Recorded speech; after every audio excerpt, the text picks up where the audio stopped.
ফাইটা যায়, বুকটা ফাইটা যায়, ফাইটা যায়। আরে আসসালামু আলাইকুম ওয়া রাহমাতুল্লাহি ওয়া বারাকাতুহু। আমি শিল্পী মমতাজ বলতেছিলাম 14 শিখের ভেতর থেকে। আপনি কে বলতেছেন? Hello hello hello. হ্যাঁ হ্যাঁ, ওয়ালাইকুম আসসালাম রহমতুল্লাহি ওয়া বারাকাতুহু। আরে আমি ওই তোমার ওবায়দুল কাদের কাকা বলতেছিলাম। তুমি তুমি নাকি ধরা খাইছো? ধরা খাইলা কেমনে বোন? তুমি ধরা খাইলা কেমনে? স্যার, আমি বাসাতে ছিলাম আর বাথরুমে ছিলাম। বাথরুম থেকে বের হয়ে দেখি সামনে 2-3 জন গোয়েন্দা দাঁড়িয়ে, মানে পুলিশ দাঁড়িয়ে। যেমনি বের হওয়া আর অমনি ঘপ করে ধরা। তা তোমার জ্ঞান নাই? তোমার কি হোদ নাই যে আমরা আওয়ামী লীগ করেছি, আমরা একটু গা ঢাকা দিয়ে থাকি, আমরা একটু পালিয়ে বেড়াই? তোমার কি এতটুকু জ্ঞান ছিল না? এখন ঠেলাটা বোঝো। আরে আমি কি জানতাম না কি যে আমাকে ধরবে? আমার তো কোনো অপরাধ ছিল না।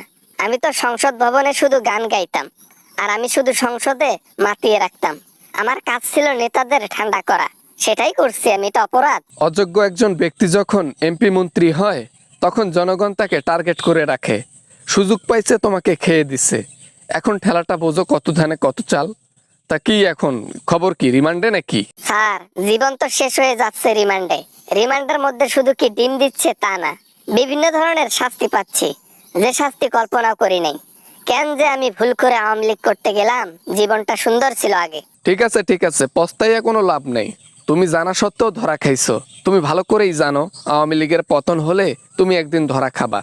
তুমি না পালিয়ে, কোথাও না গিয়ে বাসাতে বসে ঘাস কাটছো, এখন ধরা খাইছো। আপনাদের মতো বেইমান কেউ আর হবে না। আমার একটা নেত্রী, এ ছিল একটা বড় ধরনের বেইমান, আর আপনি হচ্ছেন আরেক বড় ধরনের বেইমান। দুইজনে বুদ্ধি করে পালিয়েছেন আমাদেরকে রেখে। আমাদেরকে দোষ দিয়ে তোমার লাভ হবে বলো মমতাজ? কোনো দোষ দিয়ে লাভ নাই তো। অযথা আমাদেরকে দোষ দিয়ে এরকম করে ছোট করিও না। যখন দল ক্ষমতায় যাবে তখন তোমাদেরকে বের হবে। আপাতত রিমান্ডের শাস্তিগুলো সহ্য করে থাকো।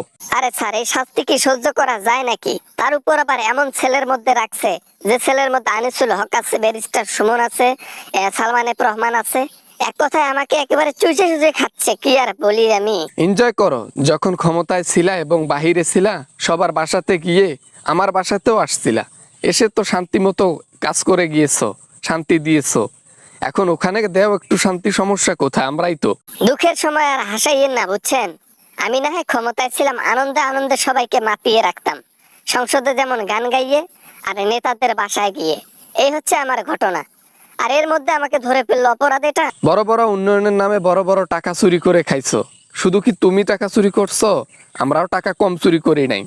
এখন জনগণ তো এগুলা জানে, প্রশাসন তো জানে, তাই চান্স মতো তোমারে খেয়ে দিল। সমস্যা নাই, আমাদের অভিশাপ আপনাদের উপর আছে। আপনারাও শীঘ্রই ধরা খাবেন। আমরা শুধু শাস্তি পাবো আর আপনারা সুখের জীবন কাটাবেন বাইরে। বড় বড় ডকুমেন্ট তাদেরকে প্রমাণ সহ দিয়েছি আপনাদের কুকীর্তির কথা, দুর্নীতির কথা। বাঙালির কাজে তো এইটা। কারো যদি একটু ভালো দেখছে, তাকে কিভাবে বড় বড় বাস দেওয়া যায় পিছনে, এইটা হচ্ছে বাঙালির কারবার। ঠিক আছে, যে পাতে খাইছো ওই পাতে হাঁকছো। শরম লজ্জা বলতে তো কিছু নেই তোমাদের। জীবন বাঁচে না, তোমার শরম লজ্জা ধুইয়া কি পানি খাবো আমি? জীবনে তো বাঁচে না, তা তোমার শরম লজ্জা কি করব আমি? কাউয়া কাদের, তুই ধরা খাবি। কাউয়ার মতো তোকে টর্চার করবে মানুষ, বুঝছিস?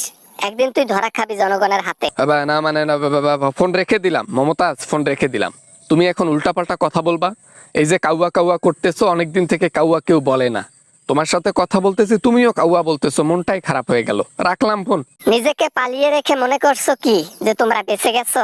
কোনোদিনও না, তোমরাও ধরা খাবা, শুধু সময়ের অপেক্ষা। তারপর আমাদের সে যে শাস্তি দিচ্ছে না প্রশাসন, আমাদের চাইতে 2000 গুণ বেশি তোমাদের শাস্তি দেবে।